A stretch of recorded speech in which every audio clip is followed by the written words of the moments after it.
and welcome everyone. I'm Titonian Wallace Senior. I'm the owner of Nasace Media and one of the founders of the Washington County Chamber's Black Advisory Business Council. And I'm on the board of the Washington County Chamber as well. And I would like to thank you all for joining us today for this discussion. I hope you've had an opportunity to see some of the ways that the Chamber and the Black Advisory Business Council have been celebrating Black History Month through our social media this month. I'm sorry, I think I heard someone. And can someone mute whoever that was? Okay, sorry. All right, and so this conversation today is a part of that celebration for Black History Month, and we're delighted to have three great Black professionals here with us today participating in our Black Excellence panel discussion. We do have time reserved at the end of the discussion for our attendees to ask questions of our panel. If you can't hold it till then, or you think you won't remember it that long, feel free to put that question into the chat box or save it until the end of the panel discussion, and we'll get those presented to our panelists today for you. And I would also like to ask that each of you remain on mute unless you are asking a question during that time. So to get started, I would like to introduce, I'm the moderator. I'd like to introduce my co-moderator today, Brian Watson. Brian is the Director of Special Events, as well as the staff liaison to the Black Advisory Business Council for the Washington County Chamber of Commerce. Brian, if you can go ahead and unmute and introduce yourself to everyone and tell everyone a little bit about yourself. Hello, my name is Brian Watson, and I am like Titonian just said, I'm the brand new Director for Events here at the Chamber of Commerce. Happy to be here.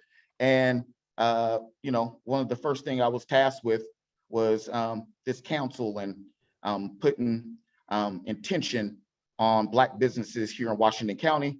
And that's what we have been doing for the last 16 days. We've been busy highlighting businesses, highlighting civic leaders and community leaders. We're just happy to celebrate Black excellence.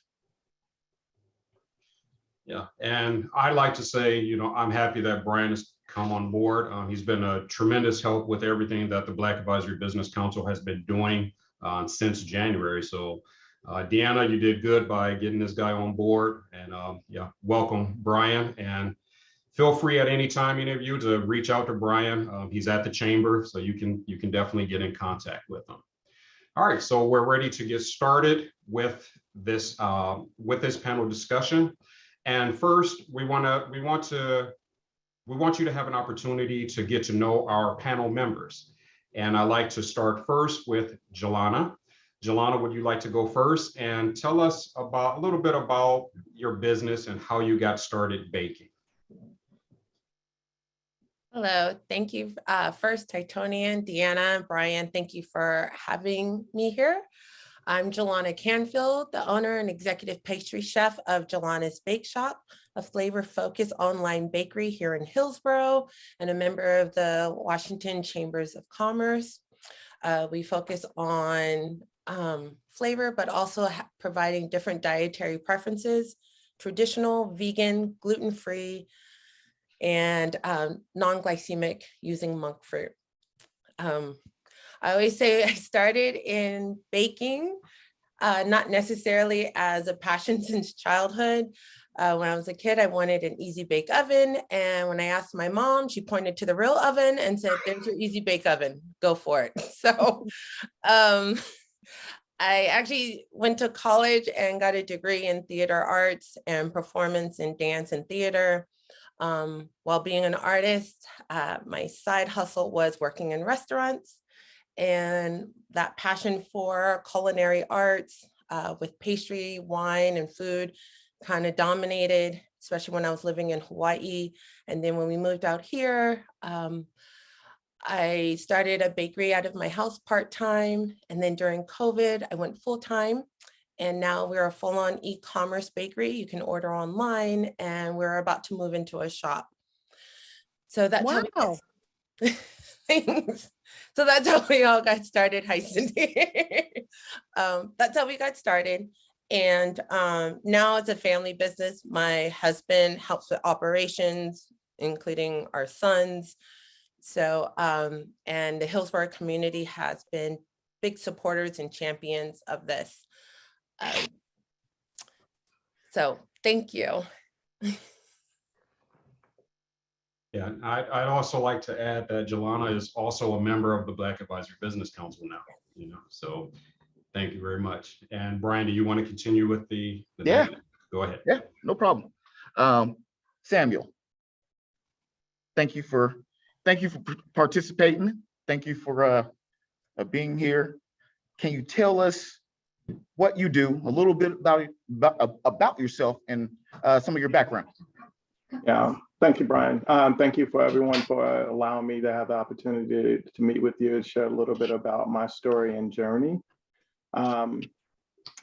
What I do is I am the Director of Performance Excellence for Legacy Health. And basically what that means is that I help our organization solve complex business problems. So, and that can be in clinical, administrative, or operational areas. I've been at Legacy for almost 6 years, but I've been in process improvement, both as a lean practitioner and as a Six Sigma Black Belt, mostly for Fortune 500 companies for about 30 years. I would say for those that probably may not be familiar with Lean or Six Sigma, essentially what we do is to try to teach people how to solve problems through the lens of process improvement and people development. That's awesome. Do you want me to add more? No, Oh, no, sorry, no, you're fine. You're good. I lost my unmute button. Oh, yeah, there's too many screens going on at the same time. But yeah, thank you both for that brief introduction about who you are and what you do. We should be expecting another panelist, but until then, we'll continue to move forward. So the next question for discussion for our panel today is to tell us about the biggest professional challenge you have faced and how you responded. And this time we'll start with you, Samuel. Wow, that's a very, very interesting question. Biggest professional challenge. I would say it's probably being the only. I'm probably one of maybe 4 African-American executive leaders at Legacy, which it's about 15,000 employees. And I would say that's been true most of my career.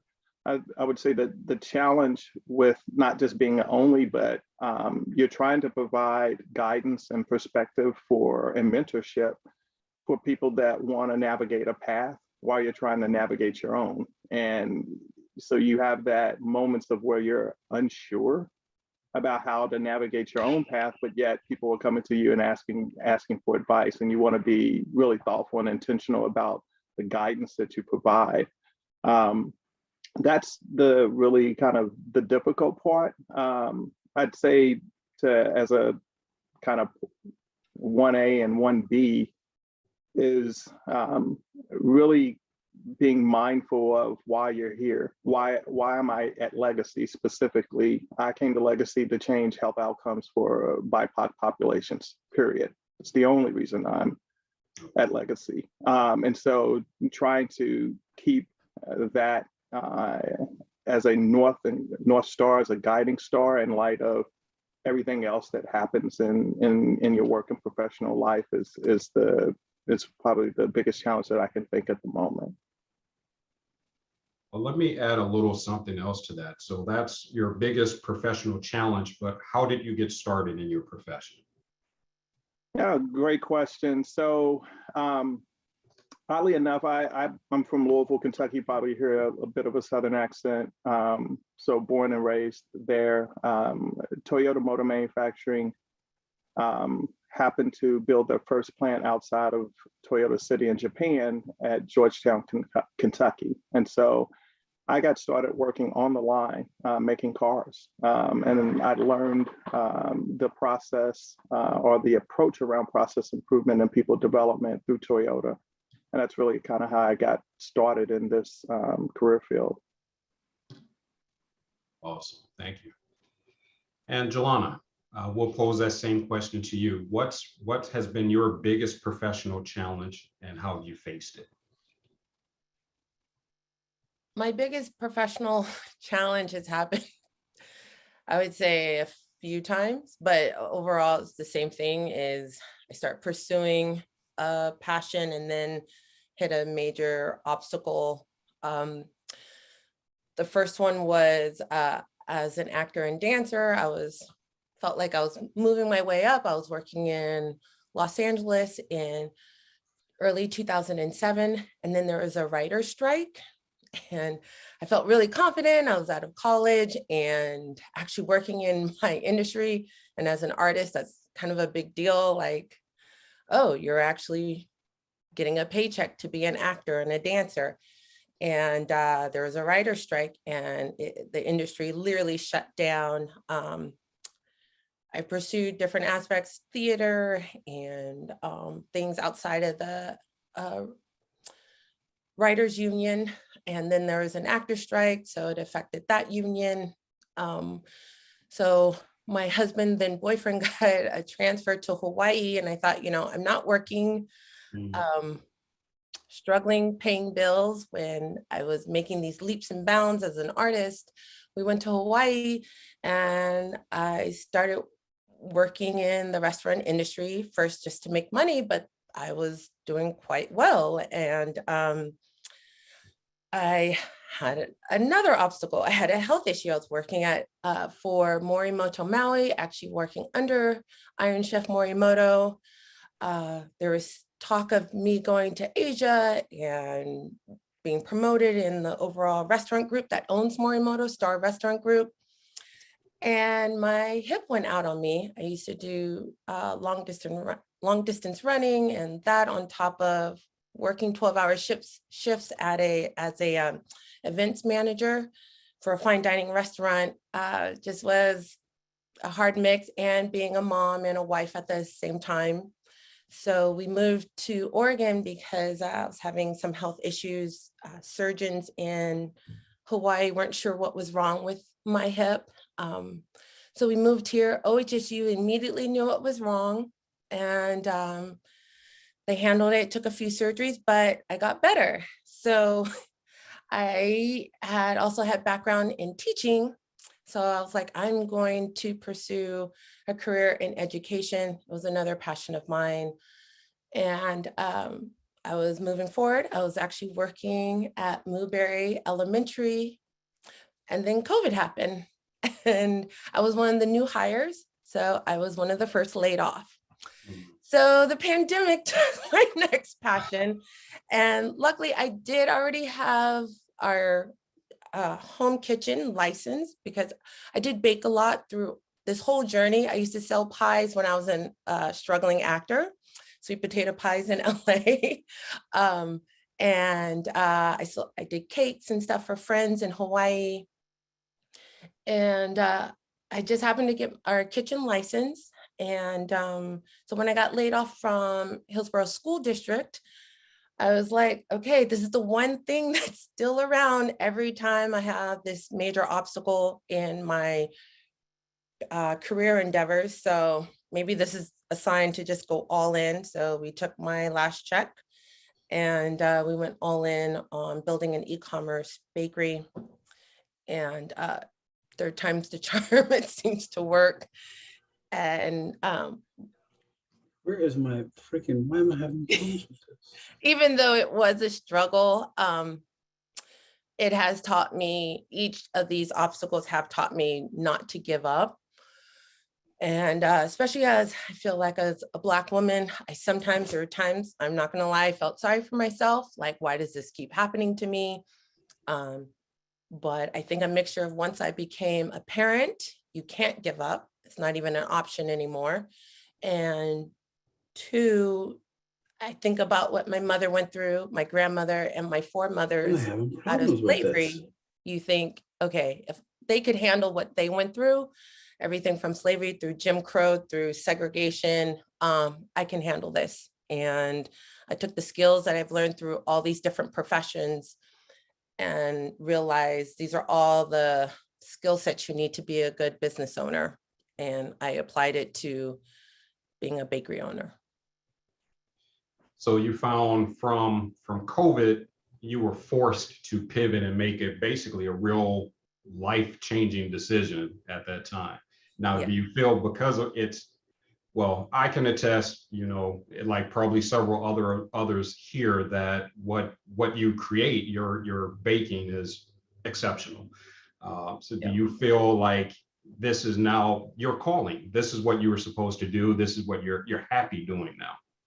Yes, definitely. And I feel like all those other obstacles, all those other professions made me stronger and more attuned to be a better baker and a business owner. I should have saw the signs, because even when I was the events manager, sometimes the general manager would have to pull me out of the pastry kitchen going, okay, you have an event in 10 minutes. Is everything set? I'm like, yeah, I'm just making sure that the dessert course is set. And like, okay, let's let the pastry chefs handle that. You need to come handle making sure everything else is set. So it was always kind of this underlining passion. It was always my go-to when I needed extra money. And it was something I felt true. I also felt like it was something I could carry on, a legacy that was handed down through my family. In fact, my sweet potato pie recipe was adapted from my mom, but it was really handed down from my great grandmother. And it's funny, each generation we joke how we take less and less sugar and apply more of the flavor aspects and nuances, especially from my mom. She taught me a lot about how to focus on the flavor and not necessarily the sugar. However, she always reminded me the reason why probably your grandmother started adding more sugar is because during World War II, they couldn't get sugar.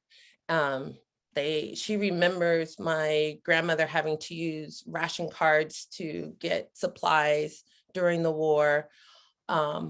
So when the war was over, World War II, she remembers my grandmother starting to add more sugar because it was a sign of we've made it, like we don't have to ration so much.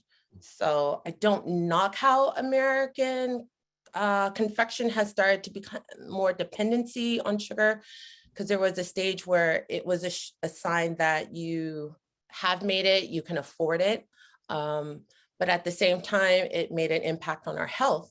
So my mom kind of pivoted back to focusing on the actual ingredients and not depending on the sugar as much, and cutting back and adding nuances like lemon juice, more sweet potato, cinnamon and nutmeg, and those kind of aspects. And which is funny because if you research the history of African-American cuisine, a lot of the dishes that came from Africa, from slave ships, a lot of it was based on the spices and not the sugar. Actually, sugar isn't used heavily in a lot of the African countries that we came from. So I like to bring that back into my recipes, and honestly, in everything I've done, whether it was dance, theater, my work in education. So. Awesome. What's your most popular item? My most popular item, it's a tie between cinnamon rolls and cakes. I find cakes are the most popular among alternative dietary preferences because there isn't an abundance here in Hillsborough. So I actually brought on more gluten-free options and vegan options once I realized that a lot of our community members were going to Portland or Beaverton to get those aspects. And a lot of our community, especially the African-American community, are like, okay, what's going on with, vegan aspects and gluten-free aspects and how really healthy it is for us. So I want to bring that to our community more. And And cinnamon rolls is actually handed down from my grandmother. It was known for her cinnamon rolls. And when she would come visit, I'll be honest, I didn't get to make them with her a lot because I would just sit there and wait for them to just show up. And she would just, she wasn't big on having people in the kitchen with her. My great grandmother was all about sharing recipes, and my mother, but my grandmother, I don't know if it's because she had 7 kids. She didn't want kids in the kitchen with her. She's like, let me do my thing. So my mom joked that she learned a lot of her skills from my great grandmother. And and I got a lot of those skills from her, but those are the 2 popular, cinnamon rolls and cakes. Cookies are like, we hit hard for cookies for like a month, and then all of a sudden they'll slow down a little. So they're up there. They're like, when I say they're third, they're like really like right at that, like right behind cinnamon rolls and cakes. I think cakes are just a big deal because a lot of people who want cakes. I remember when Beaverton Bakery was here, well, not here in Hillsborough, but was around, and you could design your own cake. You picked your own flavor, your frosting, and your size. And when they closed a lot of the other bakeries, when you would go to, the cakes were already made. I'm not saying they're not exceptional. They're incredible cakes. We're really blessed with a plethora of great bakeries here in Hillsborough. And a lot of them have supported me. Shout out to Decadent Creations and Mindy, because she's been a big supporter of our bakery. However, I wanted to bring that aspect back where the customer gets to design their own cake.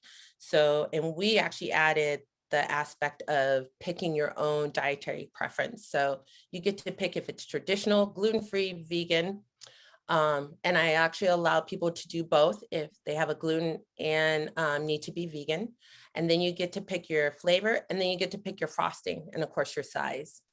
So I wanted that aspect where people felt like cakes are very sacred. They're for major events, holidays, birthdays. And, you know, there's something about knowing you can have a cake that's been created just for you, just for your special day, and not just a message on top.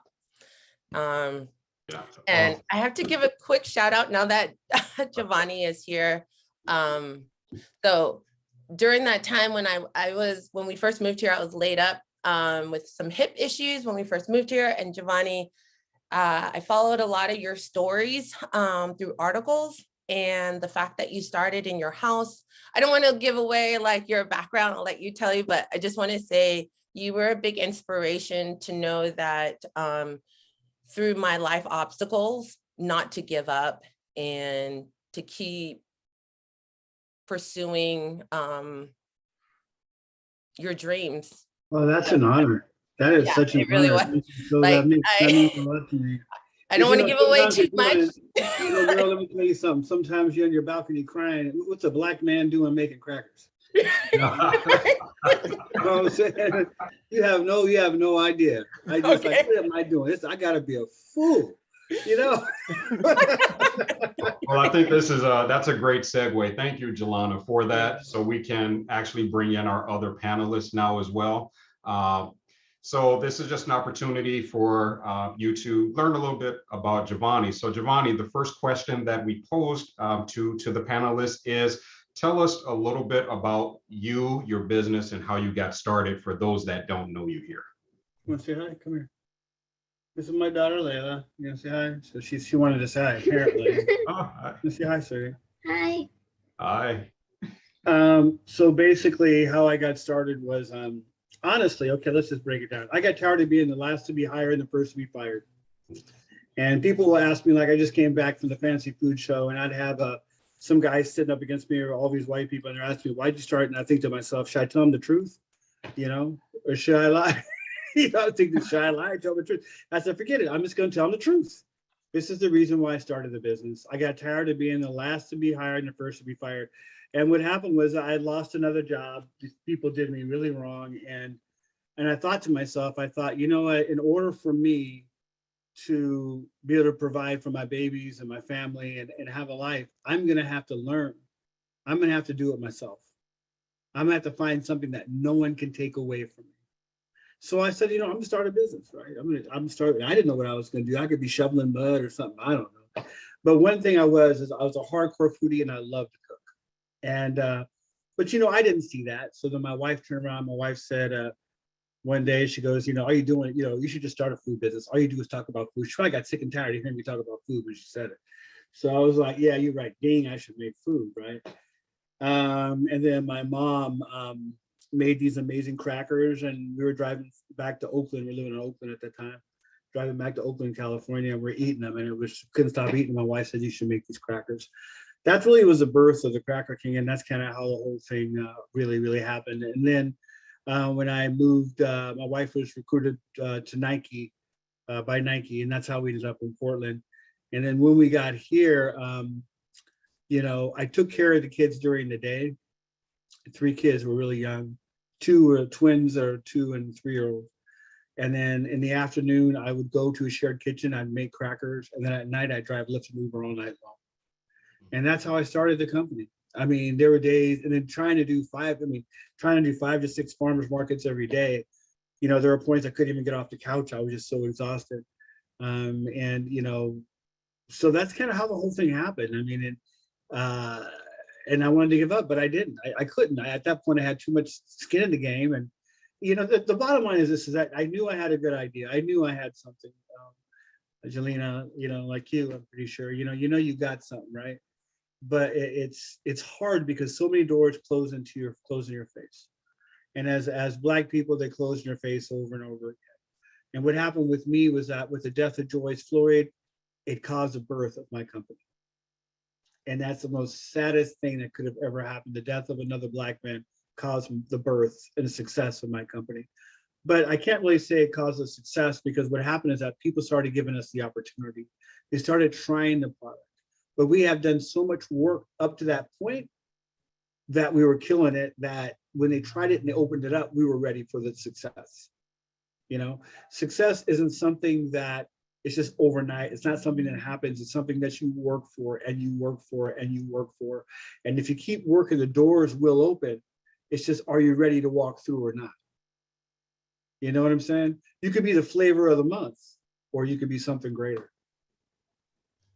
Very inspirational. Thank you.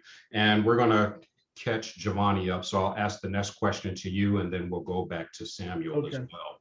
So the next question was, tell us about the biggest professional challenge you faced and how you responded. Wow. I was looking over for a co-packer. I finally found a co-packer in Chicago, and I went out to Chicago, and we ended up spending like $40,000 to get everything going, right, on the line. And some billion dollar company, because of all this, supply and demand and labor shortage, right? Everybody's fighting for line space. So some billion dollar company came in and bought up the line and kicked all of us off, and I lost $40,000. I went back to it was a horrible experience. I remember I was in Chicago. I went back to my hotel room, and I just basically shut the drapes and sat in there for a whole day watching Squid Games. Just the Squid Games that just came out. That's what I did. I didn't want to talk to nobody. I didn't want to see anybody. And but the way that I dealt with that, and all of a sudden I have Sprouts who are launching through nationwide, right? So as Sprouts are launching nationwide, we're on the hook for Sprouts all of a sudden get all this product out to Sprouts, and they pulled the rug out from under me. Mm. So I'm sitting to myself, what the hell am I gonna do? What am I gonna do? But what I did is I pivoted. I had faith. I told my wife, I said, you know what? I'm gonna find a co-packer. I'll find a co-packer this week. During the weekend, I'm flying, I'm gone. She goes, you're not gonna find nobody. I said, no. I just had a feeling, no, I'm gonna find somebody. I was determined. So I ended up just calling, and I hit a number of some guy that I'd never heard of before, and he happened to do gluten-free crackers. And he said, well, I'll send you out some stuff. I said, no. I'll be in the plane. I'll be there. Are you free Tuesday or Thursday? He said, yeah, I'll be there. Yeah, I'm here. He goes, are you coming out? I said, yeah, I'll be there. I'm coming out.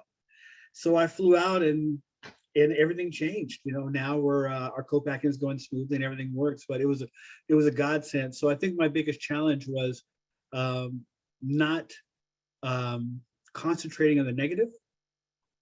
See, the thing is with this, with everybody, you have to let it go in order to receive, right? We've all heard that, right?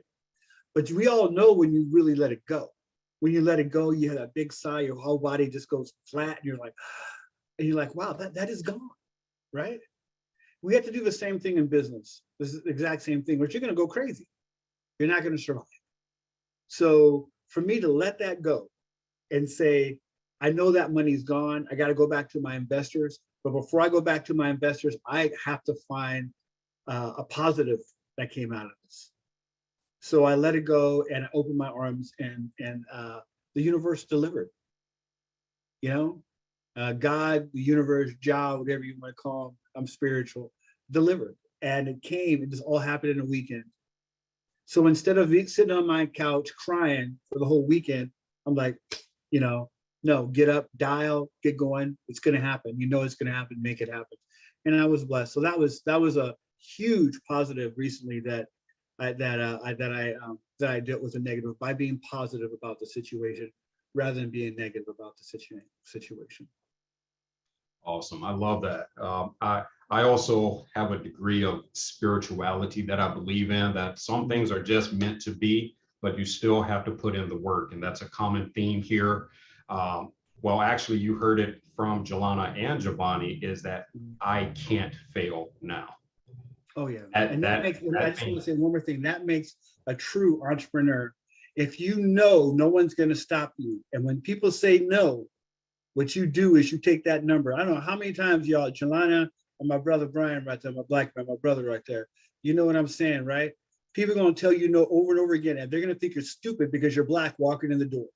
Over and over and over again, they're going to do that. But all you got to do is you got to smile. You got to look at them. You take that number and say, you're going to eat this. But you know what? And they're eating it now, right? But I got to say nothing. You ain't got to call them up or email. It's just your work shows. Yeah, exactly. That's it. That's Exactly. it. The best revenge is success. Amen. I'm sorry I'm talking too much, man. You got me going. Oh, you're fine.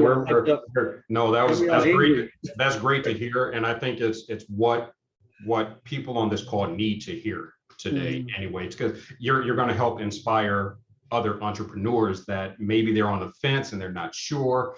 And sometimes you just have to get out and do it. You have to move.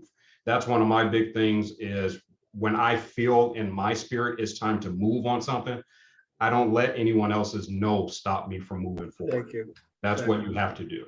So thank you very much for that. And Samuel, I'm sorry, you have been sitting here for a while. So before we get to the question that we have online, I wanted you to come back on and tell people that may have come in late your position again. And then my question for you, being a part of Legacy Health, is how has this pandemic affected you and your position? Okay. So I'm Samuel Ashby. I'm the Director of Performance Excellence for Legacy Health. Basically, as I said earlier, I help our organization solve complex business problems across clinical, operational, and administrative processes and systems. I've been with the organization for about 6 years, and my primary purpose for coming to Legacy was to change the health outcomes for BIPOC populations.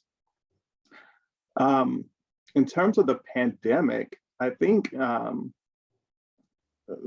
would say the biggest challenge to the organization is really adjusting on the fly and making decisions with external information, whether it be from the CDC, from the state, from school districts, and being nimble. That's been the challenge in healthcare during the pandemic, is that ability to be nimble. And as many of you have probably already heard, that there's quite a bit of a shortage in medical assistants, nurses, surgical techs.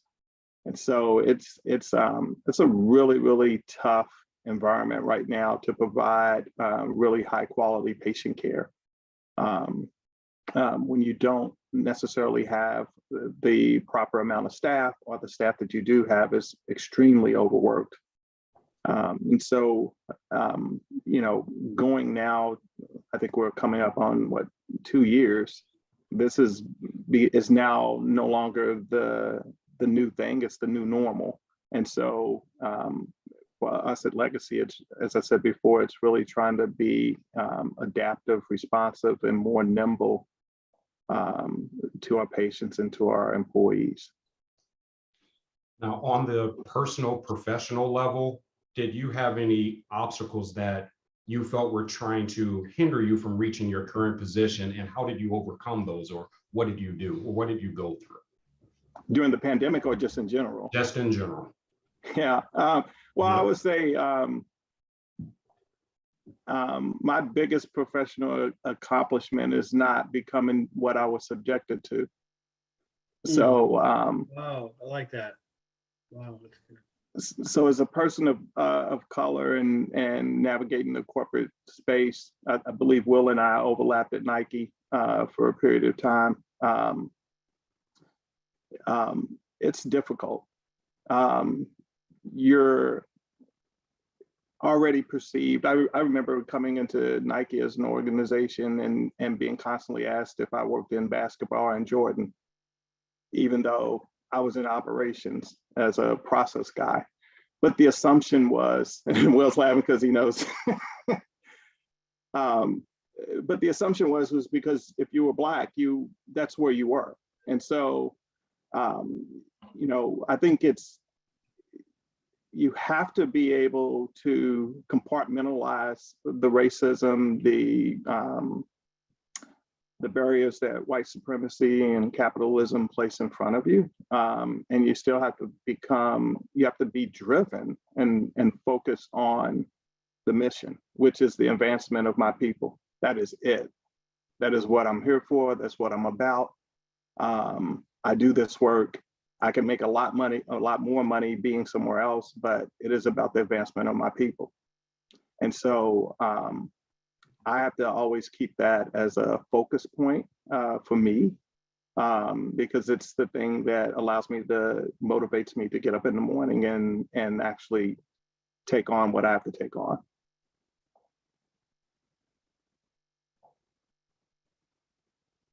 Sorry, I was on mute. Wow. Once again, very inspiring. I think Valia put in the chat, very inspiring. I think that was when we were listening to Jovani. But yeah, it's great that we get to hear these three different perspectives of, you know, driven people and the things that they've gone through to reach the level where they are, or life situations that help push them to make the decision to say, I need to do what's best for me and my family, and this dream or this drive or this profession that I'm pursuing, I'm going to give it my all, but I'm going to be me while I do it. So I think it's very inspiring from all three of our panelists today. So Brian, do you want me to? Yeah, I have a quick follow-up question for Sam. Okay, so during the pandemic, we all call this the new norm. What are some of the things, what are some of the solutions that you've put in place that has positioned Legacy in a more, I don't know, that benefits the organization? That's a good question. I would say it's probably being more responsive to the needs of our employees, particularly around where they want to work and how they want to work. We have options and will continue to explore options around hybrid work environments, which will allow the ability to be able to work from home or to be able to come into the office. There's changes relative to how we look at APL or PTO time off. But I think also too, it's some of the like employee assistant hotline that we've put in for really just for professional and psychological mental health, to be able to have practitioners and clinicians and employees of Legacy to be able to talk to someone as they struggle through what everyone struggles through, during this pandemic. I would say that there's a lot more work to do. As I said before, I think we have made a concerted effort to be more nimble, but that wasn't necessarily a core competency of the organization. So I would say that we're a work in progress. Okay. All right, next question. Jovani, this one's for you to start out. All right. What are you most proud about through this journey? Wow. Honestly, not giving up. Not giving up, man. There's so many times when, you know, you have people, you know, I mean, I wouldn't say that people hate, but people don't believe. You know what I mean? They don't see your vision. You go and you tell them what you're doing, they just don't see it. And that's the wrong person for you to invest time and energy into. But unfortunately, when you first start doing any project or anything, those are usually the people that are closest to you. And so you need that support. You do need that, but they just don't give it to you. They don't know how to give it to you. And they're actually gonna be pretty negative, and they can basically just crush your dreams. So what I had been through was, you know, I had been through a lot of devastation. People didn't understand it. I'm not going to go into part of it because it was a really dark part of my life that was very, very hard. And, you know, people would be like, you know, why don't you just go out and get a regular job and this and that? And I'm like, well, I'm doing Lyft and Uber at night. You know, I mean, I'm taking care of the kids during the day. I'm taking care now to all you beautiful women out there. Taking care of kids is that right there. I tell you, I got utmost respect for that now. That's harder than anything. You know, I mean, that is hard because I did it. I was a stay-at-home dad. I did it. I was like a woman, you know. So I get it. It was, you know, there's so many times, my brother Brian, where it was like people would say to give up, or people would be negative, and even friends were just like, you could just tell they're like, oh, he ain't gonna go nowhere. He's not gonna do nothing, you know, because that's all they know. You see, and people don't want to see someone outside of them close to them make it because it makes them look at them.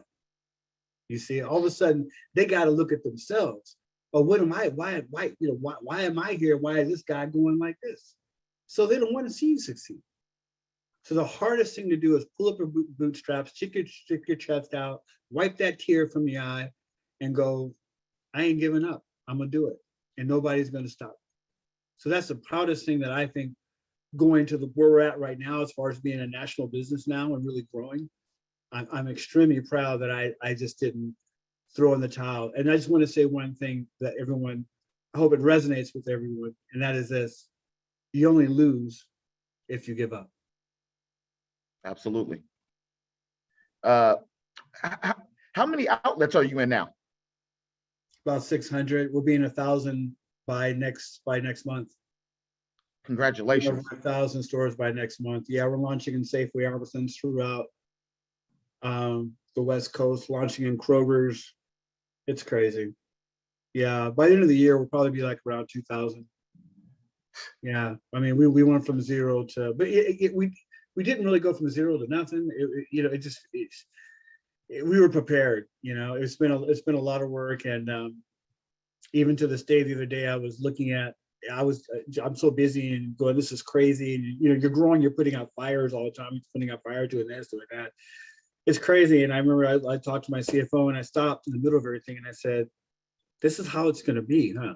Because I realized this is going to be my life for the next 5 to 6 years. I didn't want to admit it. I was like, damn. He stopped and he said, yeah, man, this is how it's going to be.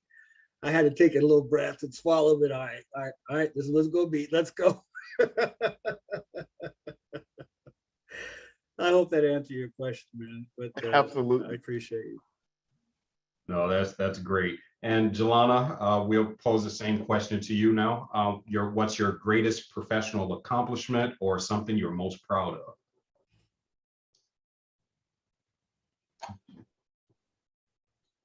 Most proud of is carrying on a legacy through culinary arts of my family's heritage. I know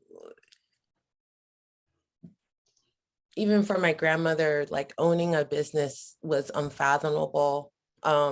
She cooked and cleaned for other people, majority of her life with 7 kids, and dealt with situations that are just horrific. And I think knowing that I didn't give up when there was so many times I could have, and I want to say, you know, thank you to Samuel, what you're doing, because even when I've hit great accomplishments, I remember when we lived in Hawaii, someone's like, thought the greatest thing I had done was being in management for a fine dining restaurant. And they said, has anyone who's like you done that here? And pretty much they're saying, has anyone Black been in that position? And middle management, I would say there were on island, because I was on Maui. We all kind of knew each other, and there were only 2 others.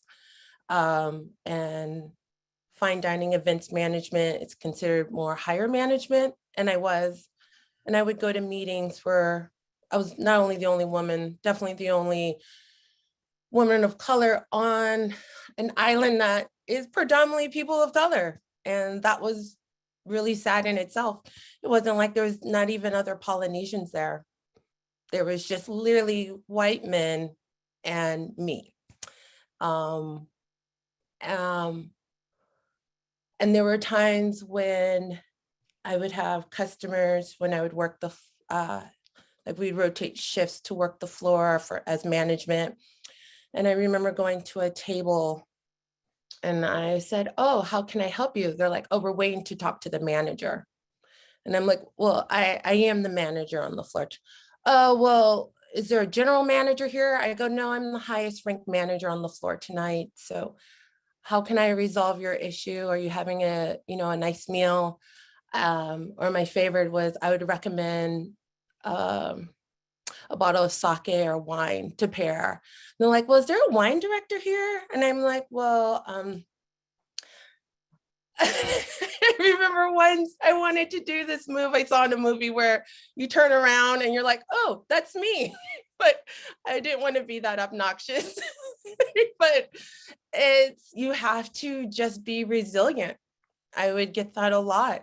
And I remember one woman saying, once I checked in with them through the evening, I paired a really, nice wine with their meal. And at the end of the evening, she was like, this was incredible. And of course you're the manager. And she looked at me and she's like, and she apologized. She's like, I'm sorry for not seeing that immediately, because clearly you are. I always had to be the best dressed. I always had to just not one thing out of place. I knew the menu to the T. I could say things, don't ask me now, because it's been a while, but I knew most references in Japanese, since it was a Japanese restaurant. And I would hear other managers kind of say things, pronounce dishes incorrectly, or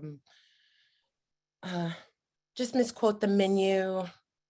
There was no way I could get away with things like that, or I would have been fired or taken off the floor. I did events that were $50,000, or more. And there was just no way I could make a mistake. Everyone was hovering. I've had grown-ups yell at me because something wasn't done, or, if you had a certain party that party size that the gratuity was included, and they would yell at me thinking, and say very insulting things to me. I remember one family, clearly millionaires, if not more, and we served something that came with a black bean paste. And when he said repeated the dish, he's like, or should I say African-American paste? And I said, no, it's named after the bean, not a human being. And I just left it at that and walked away. You're So better than me. I know. And those are the choices. There are moments where I would want to go off, but I'm like, I have a child at home. See, that's the And problem with me. I got a big mouth like Brian here. That's Right. me. I couldn't get a job because I'd open my mouth and say something before you know I'd be out in the street. But I'm telling the truth. But and then somebody in the place, man, why'd you say something? Why, you can't say, I have a big mouth. I couldn't handle it. I just gonna tell you the truth the way it is. So I get you, and I've been in that situation over and over again. And then they get mad when you speak up. People get mad. You're just telling the truth. This is not right. But it's a funny thing about it is we as Black people and also to you, I mean, to other women here that are not Black, that are also white, you guys go through the same thing. When you speak up, people just don't. Absolutely. They want to keep you in your box, and it's an outspoken person sometimes, especially in our situation with minorities or being a woman or whatever, is a hard situation to be in. It really is. So I really feel for what you said. Awesome what you said, though. Thank you. Thank you. And my husband was a big champion of this business because there were times where I'm like, I knew what it took to run a food industry business. I knew the slim margins of success. Especially I did, P&L reports for this international food conglomerate company. And it's just,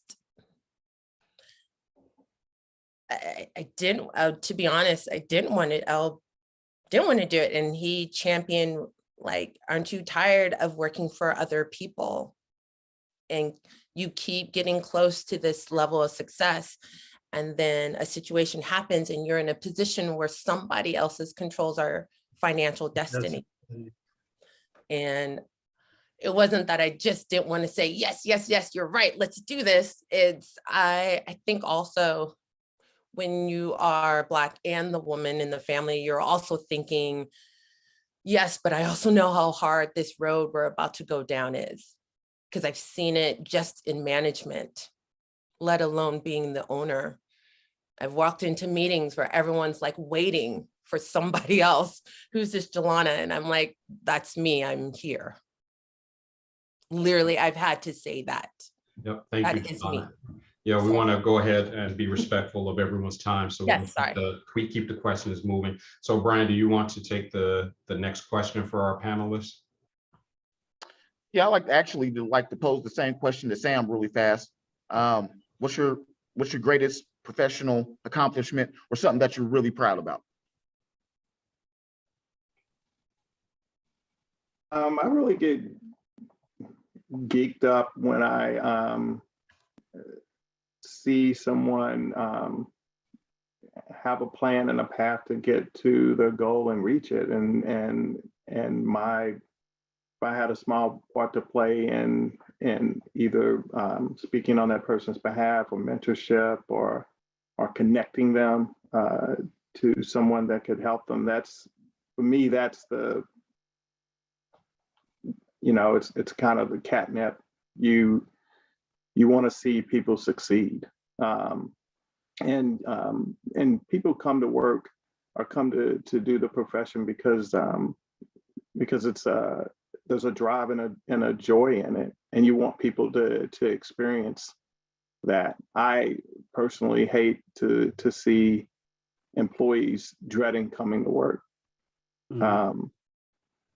either because of the culture, or because of their manager, or because of their team, or because of the work they do, or the lack of safety that they have, whether it be physical, professional, or psychological. And so creating spaces, safe spaces for individuals to be able to thrive, that's really kind of,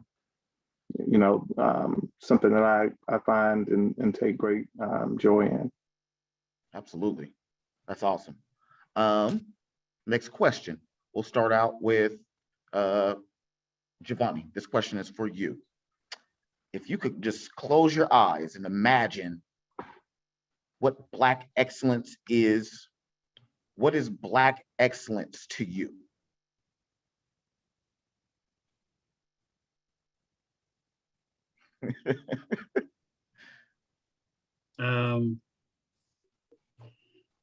You know what? it took me years to try to, when I was a kid, being what I went through and all the beat downs that you have, you know, just being African American in general, having faith in yourself, realizing who and what you are.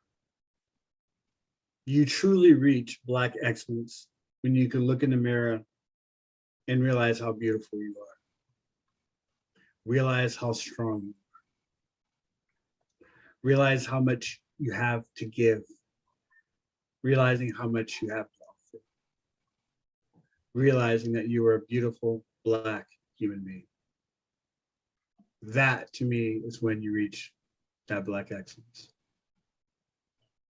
And I'm telling you that because when I was, everything I went through, there was a moment in my life where I do remember that one day when I looked in the mirror and I said, "You're a beautiful, handsome man." And I know it's a weird thing to say, but it's something that we all have to do as Black people and people in general. That's just not Black, that's everyone. Once you realize that you are beautiful, then the world will start seeing you as beautiful. But up to that point, I would walk down the street at times and my head would be down and some white man would just, you know, bump me and I would move over. You know, it was like I was everyone's pawn, right? And anybody could do whatever they wanted with me because I didn't have faith in myself, but I didn't see the beauty in myself. And that one day, finally, I was struggling to change the way that I thought of myself. And I remember looking in the mirror and thinking that, and that's what changed the path of my life. That's it. Jelana, same question for you.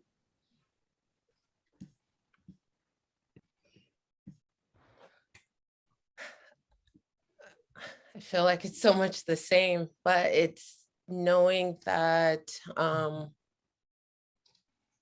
we're a generation that is making our younger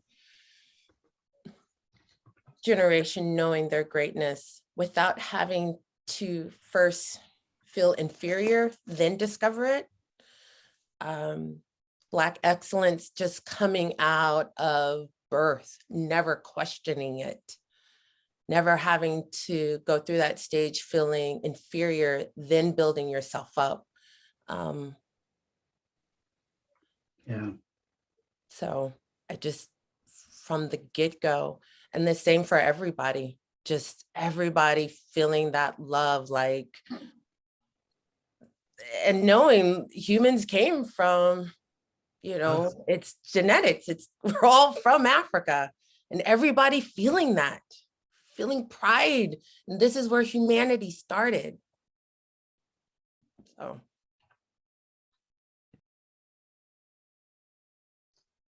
Sam, finish us up with that same question. I think Black excellence individually is, for me, the ability to be able to speak truth to power and to find your voice. I think that's one of the toughest things as a person of color is to find your own voice, to be able to say the things that need to be said, but to be able to move forward regardless of what the response is. I think the other piece, at least for me as I think about it, is how do you set a blueprint for the next generation to follow, and to help people to understand what does it take, the mindset, the work ethic, the kindness, the confidence. Those things are just really important. They allow us to be able to navigate the world as our fullest selves. But many times, a lot of our young people don't see that image, or if they do, they see it more from the virtual space of an artist or an actor or a sports, a ball player of some sort. But you know, it's the everyday heroes. It's your uncles, your aunts that if you watched and observed, they showed you a blueprint to success. There's a reason why we're still here and still thriving, even amidst all and every efforts to extinguish us off the face of this planet. And so, for me, that's what it's about. We owe it to the next generation to set a blueprint and to be able to help them to navigate and prepare them to navigate what they're about to experience. And I think that's one of the most difficult things about the quote unquote post-racial America is that it used to be that you could see the walls. Now the walls are glass and they move. And so being able to help people to navigate a maze that seemingly isn't a maze, that's the belief behind that I owe to the next generation. Great answers from all three of our panelists. So what is Black excellence? I couldn't agree more with each one of you. Great answers. This will be our final question for our panel tonight. And then we'll open it up for questions. During the questioning phase, either virtually raise your hand or put your question in the chat, or you can send it personally to Brian or myself, and we'll make sure that we get it posed to our panelists this evening. So for the final question, and Samuel, we'll stick with you. So what's the best piece of advice you could give to someone looking to do what you're doing, or the best lesson you learned and you want to share?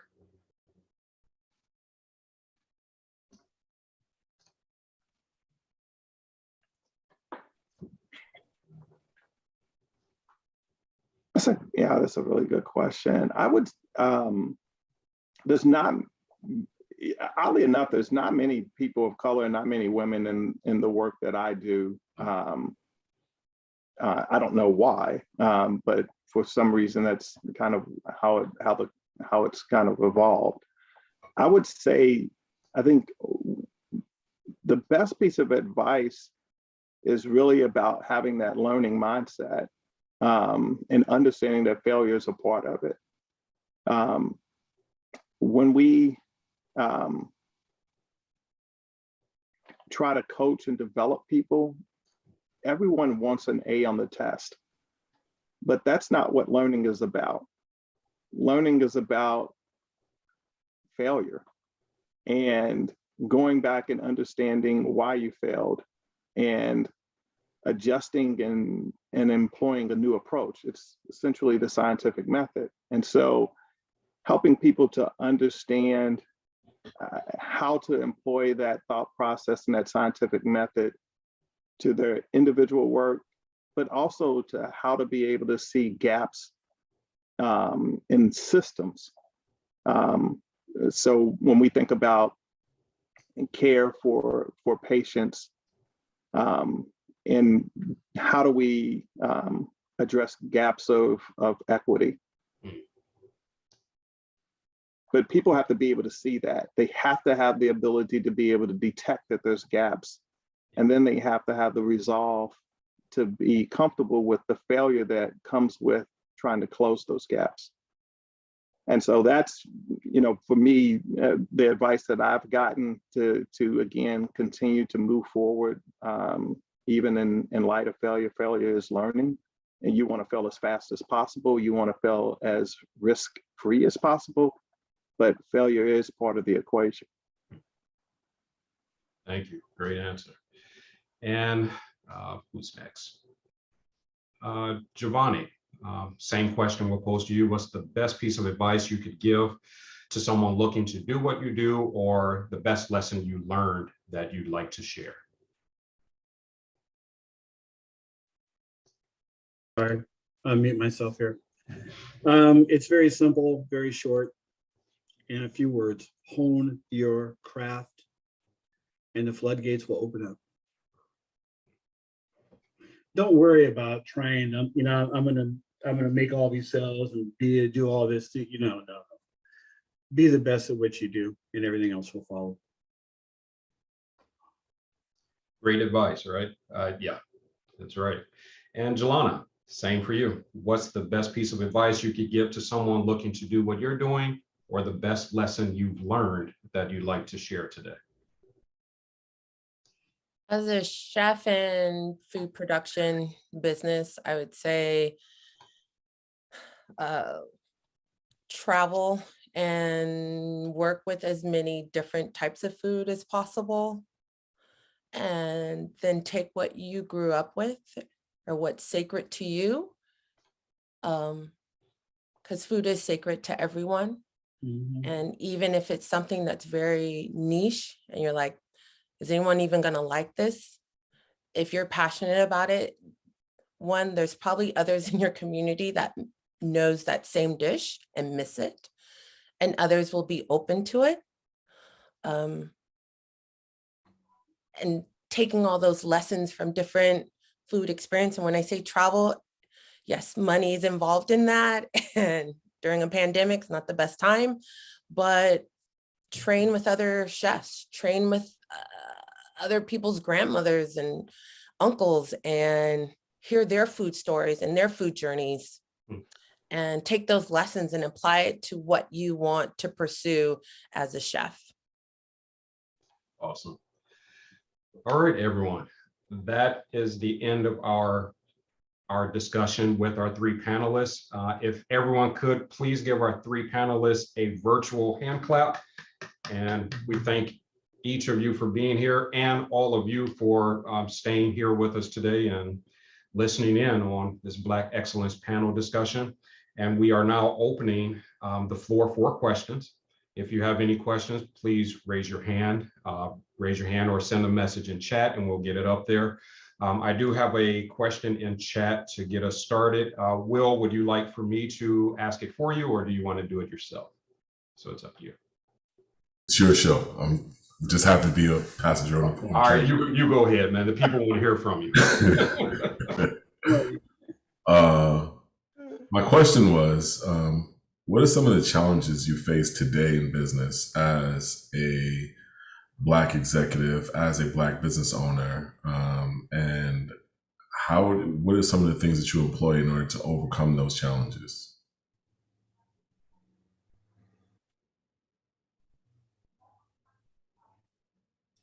Who's supposed to talk first? Or It's open for everyone. So, but you, okay, well, I'll start in that because I had something to refer to that. I was just at the Fancy Food Show in Vegas and just got back, right? And there was this guy who came to our booth, and he kept talking to my colleague, or to the person, who I'm basically her boss, right? Right, this white guy wouldn't make eye contact with me at all, and just kept talking to her over and over and over. And then finally she goes, well, he's the cracker king, he's the guy, And he looked at me for a while, said a few words and started, and I was like ready to choke this guy out. But because it's like, here we go again. You know what I mean? The biggest challenge, my brother, is respect. It's respect. People automatically think if you're a Black man or a Black woman or whatever, they just think that you were just, I don't get it. First of all, they think you're intelligent. So when I go in all the time, when I go into these meetings, I've had to play, and this is at first now, I had to play the dumb card. Okay, all right, yeah, because I would do that because what they would do is that they'd feel comfortable because they think I'm dumb, right? So all of a sudden they spill out all their stuff on the table. Now all the cards, I know them. I got them, right? But that's just by playing dumb. I do that a lot. I'm like, oh yeah, and all of a sudden I'm in control because I got all the information from you. So I know how to work you, because you just think I'm stupid, right? So that respect factor is huge, But now I'm in a position now this is funny. This is what I want to tell you, my brother Will. Things have flipped, right? So now all of a sudden we're a staple here in the Pacific Northwest. People are getting to know us nationally. This is crazy. We had a huge company at the show. I wouldn't even say who they are, wanting to partner. This is crazy what's going on right now, right? But all of a sudden now I'm in the driver's seat. So everything is flipped now. So I don't really have to play dumb anymore. Now I can just be myself and just say, you know what I'm saying? I don't got to sit up here and try to, like, I'm wearing a Wu-Tang shirt. You know what I mean? I'm a walk the way I walk. I'm a talk the way I talk. You know what I'm saying? I'm me. I'm Black, and I'm proud. And if y'all don't get it, then we no time for business. You know what I'm saying? If I can't be myself around you, most of my life I've been trying to fit into a square box with a bunch of white people trying to have them accept me, and it never worked. I was always known still as a Black man or the nigga on the side. Excuse my language. You know what I'm saying? It just didn't work until I started being myself. It's when it started working. So the biggest challenge for me is just the lack of respect. But now I don't have to act. I don't have to act so dumb anymore. Now I can just, because now I'm in a situation where I've got so many sales and so much business that I'm already a player. So now you can't play a player. You know what I mean? They know that now. So I'm in a different position. But the respect, man, the respect, that right there is a. But anyways, that guy at that show, I just, I shoot him off real quick. I said, no, okay, man, but he really upset me. But it's common of what we go through. So sorry. I mean, I hope that answered Will a little bit of how I felt about that. You kind of got me riled up over that. Jelana or Samuel, did you want to address that question from Will as well, or move to the next one? We could probably move, for me personally, we probably move to the next one. I think, again, it's, you have to maintain a level of confidence as an executive in white corporate America. It is designed to tear you down. Oh yeah. And I think having that, it's confidence, and to be honest, empathy. There's something powerful about empathy that allows you to be able to show up curious, allows you to be able to show up and create safety for others. But it allows you to appear powerless, but be powerful. And so I think, if you can hone those two things and that balance, I think you're in a great space to be able to navigate successfully.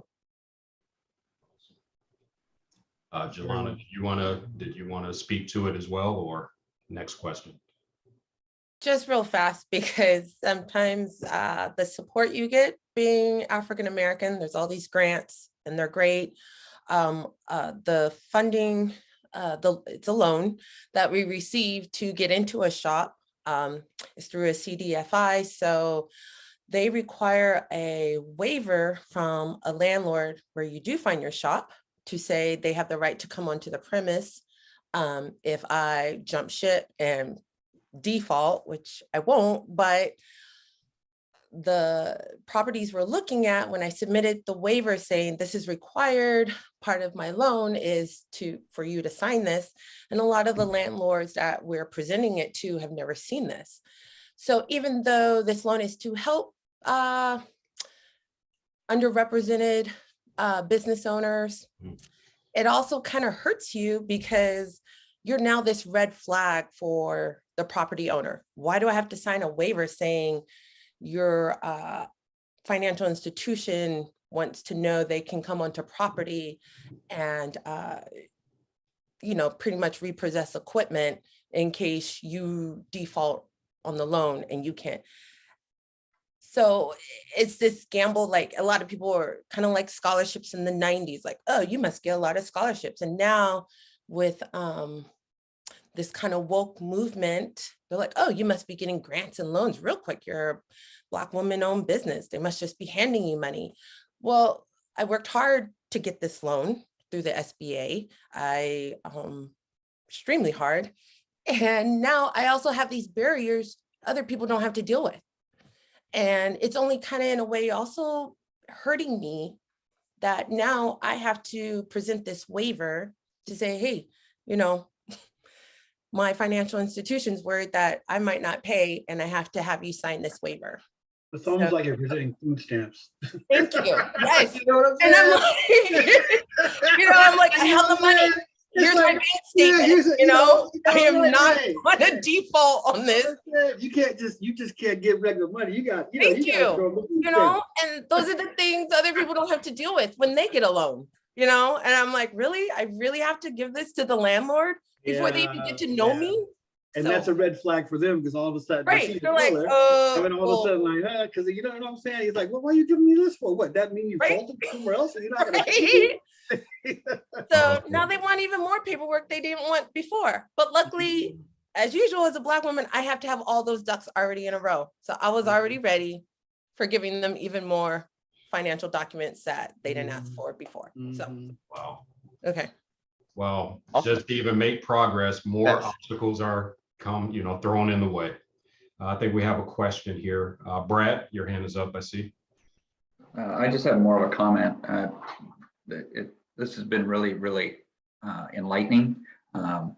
Especially, you know, I've lived in the Washington County, Hillsborough area my entire life, other than when I was gone for college. And you know, I've always thought of Oregon as not a racist state. And what, you know, I've gone through school learning the whole history of Oregon. Nothing's ever been said about how the racist background of Oregon is really actually pretty frightening. It's just, this discussion should be in every grade school in the country. I mean, it's just, it's eye-opening, the stuff that people have to deal with that they shouldn't have to just because of the color of their skin. But on a positive note, I would say I hope we can do this again, have this be an annual thing. And if we do it, could we please bring samples? That's my request.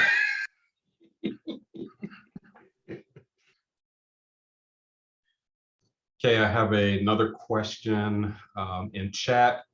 Shira, I think it says, how do you build up your confidence, and how do you, I believe that's supposed to be shift. How do you sift through constructive criticism? Is that what was meant there? Yeah, sorry, I'm on a tablet. Oh, So I yeah. just wanted to know like how you build up your confidence, you know, with everybody coming at you and breaking down, and then also kind of part of it, how do you take all the criticism and find something that's actually helpful to you? I think the confidence comes, it's exactly what Jelana and Jovani have spoken to. It is being excellent at your craft. Practice makes perfect. And so honing those skills gives you the confidence to know that you can do the job and you can do it well. I think the constructive criticism part is interesting because sometimes you don't know the intentionality behind the criticism. Is it really designed to help you? Is it designed to move you forward? Or is it designed to actually create doubt? And so I think you have to be mindful of what is said, both good and bad, and try to figure out what's the manageable middle that you can take and be able to build upon. I wanted to comment on that. Great, Samuel. That was actually really good in regard to because I think as far as like he's saying before, look, you know, it's funny what confidence can do. And we've all heard singers that are really not that good as singers, and they just think they're the best singer in the world, and they elevate, and all of a sudden they're #1 of the charts, and you're thinking, how in the world could this fool be #1 and whatever? But when you talk to them, they have that swagger, and they just know they're the best, right? Even though they're not the best, but in their head, they truly think they are. Right? So honing your craft is to the best of your ability is the #1 thing you can do in order to come to Shira, in order to combat that issue. Once you know that your stuff is good, you know, and nobody can outshine you, and you know you're good, you know, once you know that you are, you know, your product or whatever your service or product is amazing, and you've worked really hard to get it there, no matter what anyone says, you will. It's easier to decipher from the good criticism to the bad criticism, because all of a sudden you know your product, you know your service, and you have full confidence in it. So it's easier to look at a comment and be able to say, oh, okay, this is good for me, and this is not good for me. and it doesn't break you all the way down because you are already positive. If you're not strong within your belief, within your business, someone can say anything and all of a sudden you get broken down, oh God, you feel like you don't, all of a sudden you're broken down. But if you have confidence in it, you look at that comment and you think about it and you take the good out of it and you use it to your power. Does that make sense, people? Shira, I don't know if did that make sense to you, Shira? I hope it did. I was trying to have it make sense. Yes, thank you so much. Shira, I'm sorry, go ahead, Jelana, go ahead. Shira, thank you for that great question. A lot of my confidence is, and it's tough. It's a little bit of Samuel's industry and influence of seeing us on the board. So I'll be honest, getting therapy, keeping up on my mental health and physical health. Two is also my children that need to know that I'm being an example for him. Both of our sons. In fact, a member of the Black Village, it's the PAC, or Parent Advisory Committee for the Hillsborough School District. And knowing that I keep confidence, knowing that I can change other lives, influence other Black children, all children. And that's the thing, when you have that influence on the next generation, like especially even children that aren't Black, knowing that you can change their image of how they see Black Americans, Black people in general. And like, that's just normal. I commend children that were born now. They know that it's possible to have a Black president. In fact, just a shout out to everybody there. If you want to get involved in the Black Family Village, there's a meeting next week at 7 p.m. Look on the Hillsborough School District for the link to go. And it's important because I like Brad's statement. Grew up here thinking everything was kosher, and it still isn't for a lot of children. And you need to hear their stories and know that there's still a lot of work. Yes, it's so much better, but there's still a lot of work. There's still issues our children are dealing with in the school district, at school. And I know that keeps my confidence up, like knowing I literally can't give up for them. So I got to keep my mental health strong and my physical health. And because I know it's an impact on our community and our children. So thank you, Shira, for that great comment or question. Great, thank you. And I don't see any further questions, and we are nearing our end time. So before we close, what a great program that we had today. Thank you so much to our panel members for participating and giving us the opportunity to get to know you better. Your struggle, your accomplishments, the obstacles that you faced, all of that helps to inspire the next generation of entrepreneur or business leader or executive or any of that. And we all need to see people like us in these roles, in this position, that's making a difference within our own respective communities. Before closing, I'd like to share some information with everyone. I'd like to highlight what the Washington County Chamber of Commerce Black Advisory Business Council has done so far to celebrate Black History Month. We have and will continue to highlight Black leaders and business owners every Monday and Friday through the remainder of February. So follow the council on our social media, and here I'll drop the link to the Black Advisory Business Council's Facebook page. Please make sure to go to like and follow, especially if you're not on our email list. You'll see the updates, events like this. You'll get notified about that as well. We brought to you this month not just highlighting the business leaders and owners. We had a musical jam session inspired by the NPR Tiny Desk series that's been posted to our various social media networks and the Chambers network. And I'd like to thank personally Brian for helping to bring that idea to life. new blood in the chamber. He brought in this new idea that he felt would resonate for Black History Month. So thank you, Brian, for making that possible. And yeah, actually doing everything to make that possible and make it happen. So great job on that. And I hope all of you are enjoying those videos as well. And what else? Oh, I'm sorry. And what else we've done for Black History Month, this special panel to help inspire, motivate, or answer questions for those of you that have been thinking about becoming an entrepreneur. What does it look like, this journey? Someone that may look like you or maybe not, male, female, Black, white, doesn't matter, but there are still common ground that we all go through before we can even become successful in business. Moving forward, for the month of March, we will be highlighting women business owners, professionals, and leaders for Women's History Month. So we will have a special panel on March 30th from 4 to 5:30 p.m. featuring some of these great community and business leaders. So kind of pencil that in on your calendar, follow us so we can get the information out to you as well online. What else do we have here? And if you'd like to participate in, join, or assist the Black Advisory Business Council, please feel free to reach out to Brian or myself. And Brian, if you can, if you have it right now, can you go ahead and put your contact info in the chat? He does work for the chamber, so it's great if you reach out to him. It'll get to me as well, or anyone on the Black Advisory Business Council. And we'd be happy to assist you.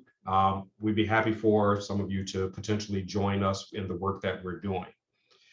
And as a final piece, I would love if you all took time to fill out a 2-minute survey, just your feedback and topic suggestions that we can present to the community. We love your feedback. We need your input so that we can bring relevant information out to the community as well. And with that, that is the end of our Black Excellence panel discussion. Thank you all for joining us, and we look forward to seeing you in March. Beautiful. Jelena, reach out to me. I'm going to try your bakery. I'm going to come. I'm coming. I'm coming by. I'm letting you know. Thank you. Thank you. We buy your crackers all the time. Do you really? Yes, rosemary and the cheddar. I have to. Yeah, we're doing to a Parmesan and herb too now. Oh man. See? And we got a sea salt. So, but I'm coming by. So you got my information, right? Yeah. All right, holla at her, brother. I'm coming by. I'm gonna get some sweet potato pie or something. God dang. All right, gotta hit me up. Bring your crackers, bring some wine. Yes. That sounds like a plan. Yeah, thank you, everybody. And Samuel, it was great meeting you. Thank you for being here, and everyone else. Have a good night. Enjoy the rest of your evening. Bye-bye. Thank you so much. Thank you very much.